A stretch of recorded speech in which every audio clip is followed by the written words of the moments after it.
All right, welcome. We are coming to you live from our studios in Auckland Park, Johannesburg. Thank you very much for tuning in. You, of course, are watching The Week Ahead with myself, Liezle Wilson. Well, let's get into your headlines before we get into your top stories for today on The Week Ahead. Our former Free State MEC for Police, Roads and Transport, Butana Kompela, has been described as a versatile leader, showed a spark at a difficult time for the party.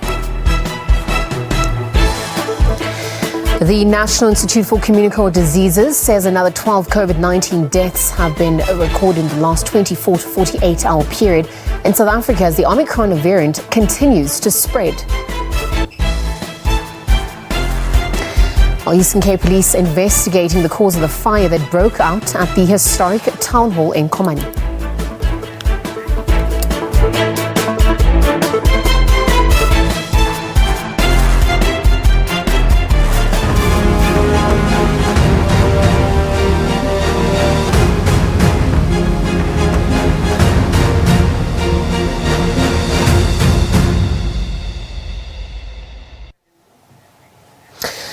Right, those were a look at your headlines. Let's get into our top story for today. The Judicial Service Commission, the JSC, is expected to interview President Cyril Ramaphosa's 4 frontrunners for incoming Chief Justice. Now, the interviews are set to begin from the 1st of February, and this will be the first time that the JSC will hold interviews with more than one candidate forwarded by the President to hold the office of top judge in the country. Well, the interview processes comes after President Ramaphosa invited the public to forward names and appointed an advisory panel to counsel him. Amongst the interview will be the now acting Chief Justice Raymond Zondo, Gauteng Judge President Dunstan Mlambo, Supreme Court of Appeal President Mandisa Maya, and Constitutional Court Justice Mbuyiseli Madlanga. But for more on this, we are now joined by Liezle Benjamin, who is a researcher at Judges Matter. It's a civil society organization monitoring the appointment of judges in South Africa. Liezle, a very good afternoon to you. Thank you for joining us here today on The Week Ahead. Good afternoon, Liezle, and good afternoon to the viewers at home. Well, let's get straight into it. I mean, ahead of the marathon interview scheduled to start on Tuesday, perhaps let's look at the traditional manner in which judges are appointed in South Africa, how they were appointed before the advent of the JSC, and perhaps even how the Constitution prescribes how judges of other courts are appointed, except for the Constitutional Court and Chief Justice. Sure. So, in the past, before 1994, judges were appointed by the Minister of Justice. He would simply pick usually it would be a practicing advocate, a senior advocate, and he would pick that person, and that person would be confirmed as a judge. So it was really up to the minister to decide on who becomes a judge.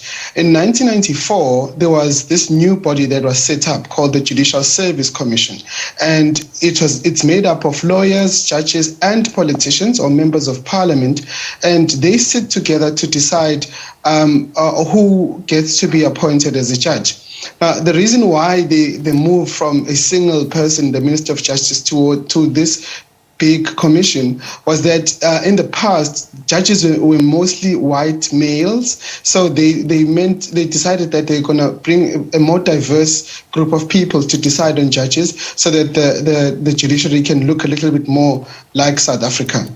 And in the Constitution says that the Judicial Service Commission must sort of provide recommendations to the president on who becomes a judge. And that is for judges below the Constitutional Court. For the Constitutional Court, it's slightly different in that the Judicial Service Commission is only there to advise the president on who becomes a judge. But the president may choose to accept that advice or not accept the advice that the JSC gives them. But when it comes to High Court judges, for example, the president has to appoint those candidates who are recommended by the Judicial Service Commission.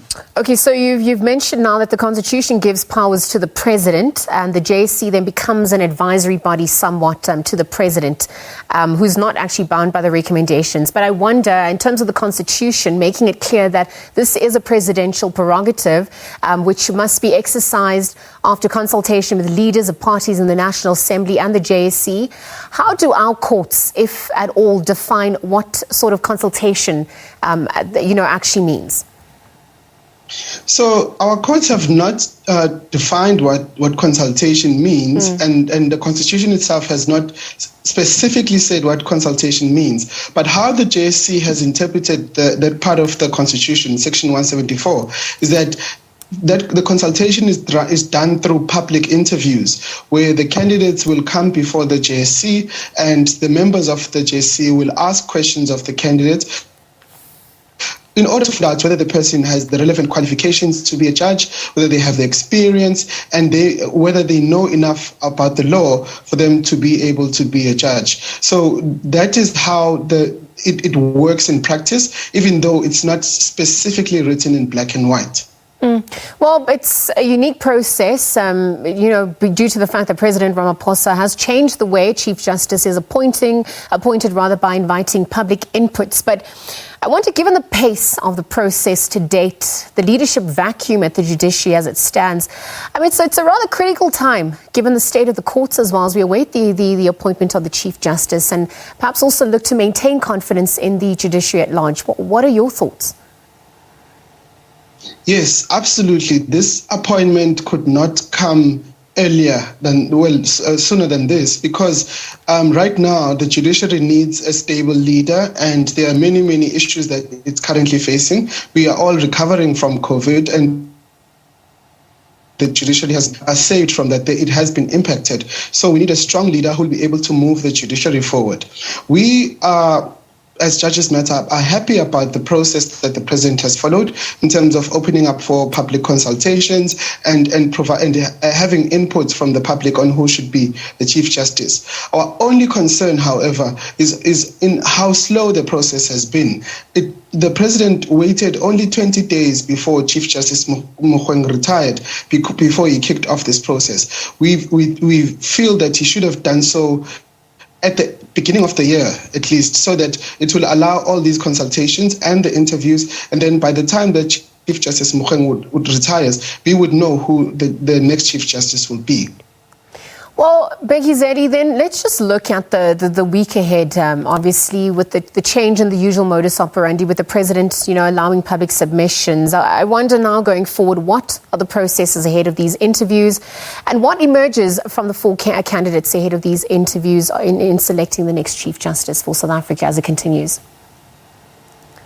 So, Liezle, this week is actually a very important part of a very important stage in the process of appointing the Chief Justice, because each one of the four candidates will come before the JSC and they will have to explain to the JSC what vision do they have for the judiciary. They will be questioned on a number of issues, including their experience as judges and as leaders in the judiciary, their track record in making sure that the judiciary functions, their track record in terms of the judgments they have written. All of these will be subject to close scrutiny, and all of us will have an opportunity to see it in action, because it will be broadcast live. So this is a crucial part, because over and above just the interviews, what will come out of it is that the JSC will have a list and say, these are the people who are suitable to be Chief Justice. They may also advise the President that they decide this candidate or that candidate, but they may not do so. But the important thing is that what the President will get from this is that he himself will also hear what these candidates say about their readiness to be Chief Justice. Absolutely. And when we look at the overall process, perhaps in conclusion, do you think it has been transparent enough? And I wonder, just as we look at the entire judiciary landscape as a whole as well, we're looking at the state of the judiciary and Concord to date. Is there a crisis, a judicial crisis in South Africa? And perhaps with the appointment of this next Chief Justice, what do you think is the most imminent or low-hanging fruit that they will have to tackle, as they are appointed? Well, I think this process has been transparent, it has been open, it has been competitive, which is the most important aspect. We are now sitting here with four excellent judges. Each one of them could be Chief Justice tomorrow, and they would do a decent job. And so that has been the benefit of this entire process. And what the current challenges that they face is not necessarily a judiciary in crisis, but there are serious problems that the Chief Justice would need to confront.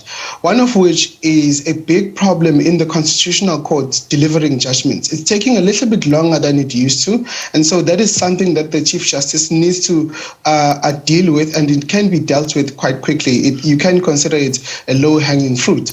But there are other issues, including the slow pace of disciplinary hearings against judges. That is also something that the Chief Justice would need to look at and deal with quite quickly. Liezle, it's always a pleasure having you here. Liezle Benjamin, researcher, Judges Matter, civil society organisation that monitors the appointment of judges in South Africa. Again, he joined us today on the week ahead to chat about the JSC expected to interview President Cyril Ramaphosa's 4 frontrunners for incoming Chief Justice. The interviews are set to begin from the 1st of January. Well, let's leave it there. We'll continue on the other side. We'll be right back. Stay tuned.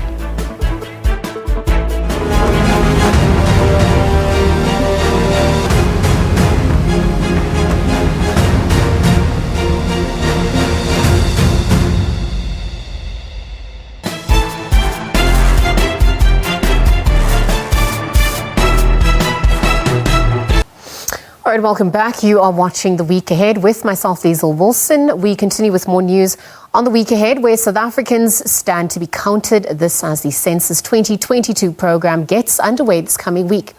Now, the census runs from the 3rd to the 28th of February, and it's South Africa's 4th population count post-democracy.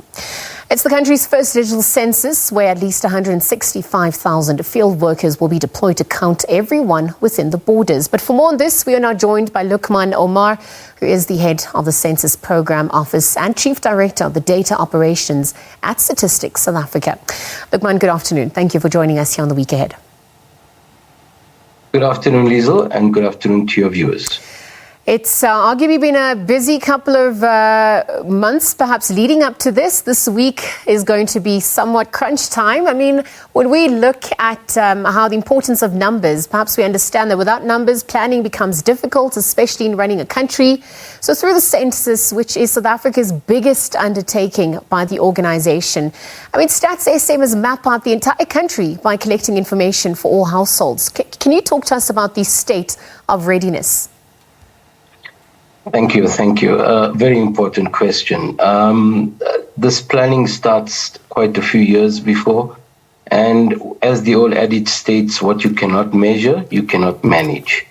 Most importantly, the citizens in the country, everyone within the borders will be counted in the next few days. On census night, on the night of the 2nd and the morning of the 3rd, we will be having a full count of a few groups of the population.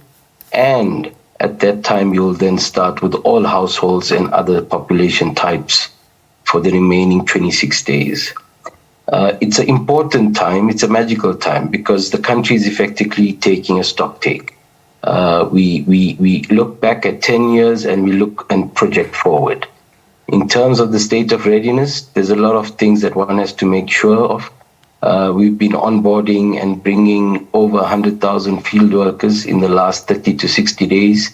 We've been training a large group of people online, virtually, equipping them in a digital census to make sure that they count fully.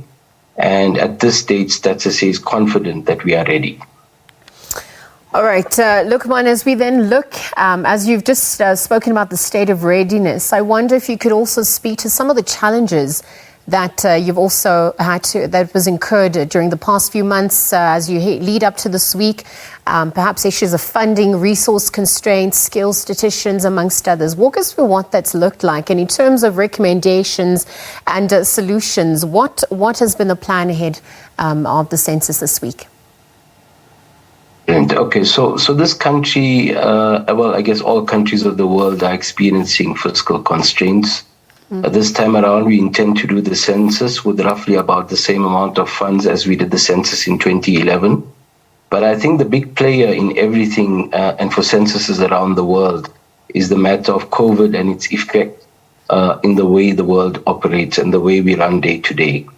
In the 2020 round of censuses, as per the United Nations, where they request all countries of the world to conduct a full count and to ensure that our numbers can be then understood appropriately, 68% of the countries actually delayed their census from last year to a time to be determined or are currently undertaking their census. With that's taken, one understand that it's not as simple as taking someone to the field, allowing them to come and count you, because there are many things at play. We've done numerous tests, starting from actual field tests in 2018, 19, and 2020, yielding in a pilot also last year, which gave us the assurance that during COVID times, we can implement mechanisms that will allow people to be counted. If I may summarize, there are three major elements for which a person can be counted. The age-old method of provisioning face-to-face interviewing is still there. A field worker will be able to count and will be assigned to each enumeration area in the country. But more importantly, we're now offering two other platforms, generally referred to as telephonic interviewing and web interviewing. With web interviewing, we do require registration. And once you register your household and where you stay, we then contact you after census night with a link, which you then complete your questionnaire online, and telephonic interviewing, where you can actually be interviewed via a telephone call center operator at your leisure by an appointed time. What's very important to note is our platforms are all free to use. We've made them data free. And so anybody in the country should make sure that they actually connect, register themselves if they want to use the web and telephonic interviewing approaches, and we can definitely bring them on board. If I may, just to add, we have seen quite a large number of people coming through in the last 72 to 96 hours, requesting, in addition to being registered and saying we'd like to be registered. Earlier this morning, the Stats SA Exco met and confirmed the registration date was to conclude today, and the Statistician General has approved that we extend the registration by a week, and that information will be coming through shortly. But we want everyone to register themselves so that they can also feel comfortable as they count themselves in. Thank you. All right, thank you so much for that clarity. So you've obviously spoken about the fact that the Census 2022 is going digital, and there will be, the traditional method of face-to-face, but you've also included the web and telephonic as a data collection methods that will be used this time round. And I wonder, for people who are not really familiar with the importance and the relevance of a census, the role that it plays when it comes to things like service delivery, economic insights that deepen the understanding in relation to how we could then use this economic census data. Can you contextualize that for us? Yes. So just I guess it couldn't even be put into words. The importance of a census, if we go back to basic socioeconomic planning, let me use an analogy. When a child is born today, in 6 years, that child would require to go to a form of early childhood schooling. In 13 years, possibly a high school. In 22 years, finishing university. And as such, the country needs to prepare for such. At the same time, when it comes to service delivery and the equitable share of resources, the DORA Act, when government, if I could simplify it, as government collects its revenue in its various forms, be it the tax that you and I pay or any other form, that gets centralized, and government then looks at manners and approaches of how do we share this.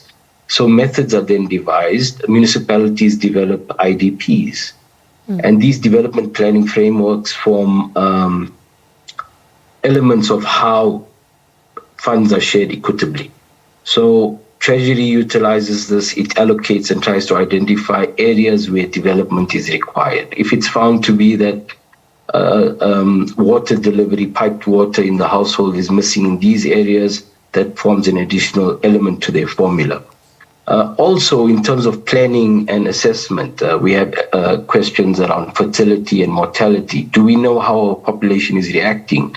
Are we affected in a deeper form than we are aware of with COVID? Is the impact of migration of people moving between provinces? all of that comes in and forms part of the census. So more importantly, it allows the country to do an effective stock take.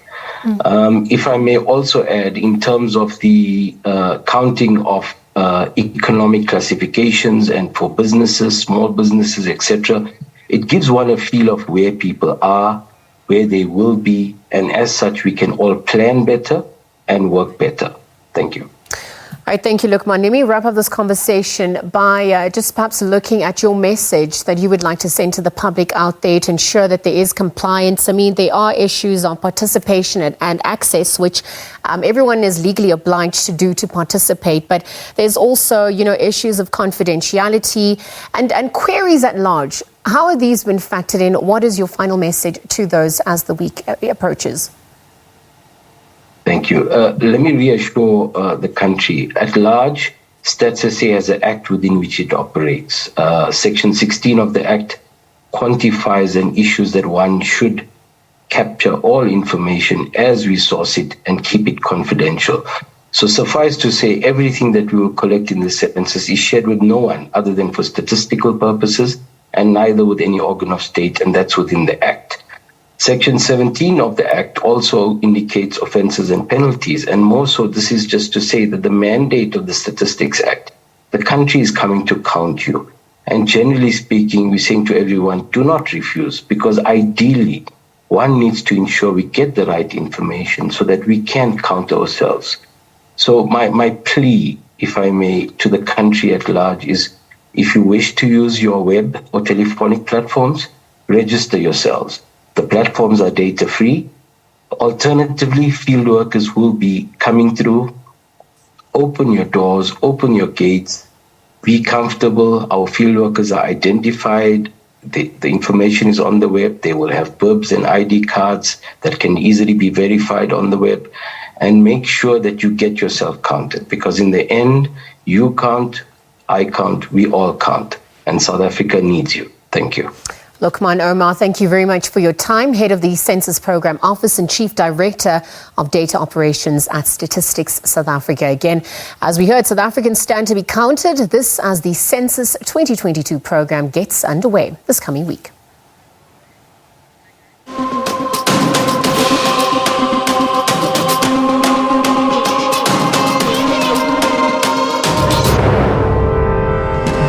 Government must come count, must know how many people here. If they count me or they don't count me, I'm fine. Counting the population helps with the budget. You have to know how many people there are.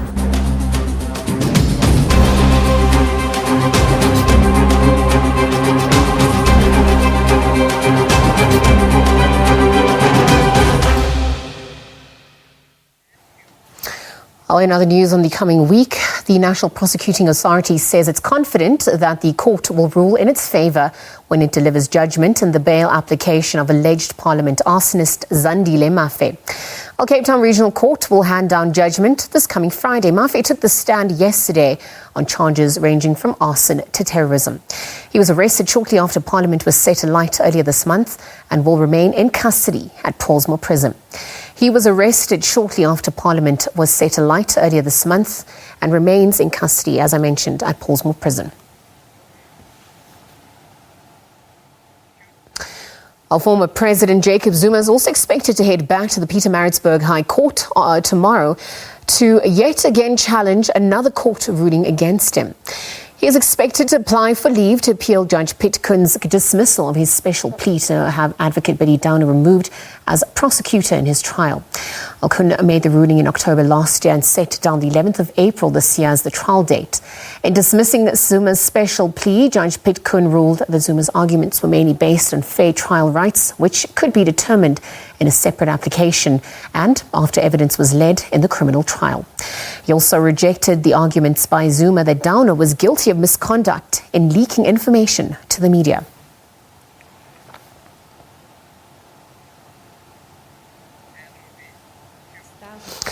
In news further afield, a convoy of hundreds of trucks have lined up in front of the Canadian Parliament in the capital, Ottawa, after a week-long drive across the country in protest against COVID-19 vaccine mandates. The so-called Freedom Convoy started out days ago as a rally against a vaccine requirement for cross-border truckers. The protest has since evolved to a demonstration against government overreach during the pandemic. Canadian press reported that Prime Minister Justin Trudeau had security concerns and that the convoy represented a small fringe minority who did not represent the views of Canadians.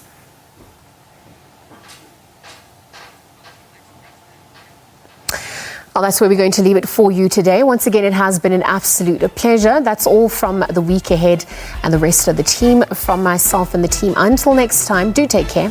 Goodbye for now.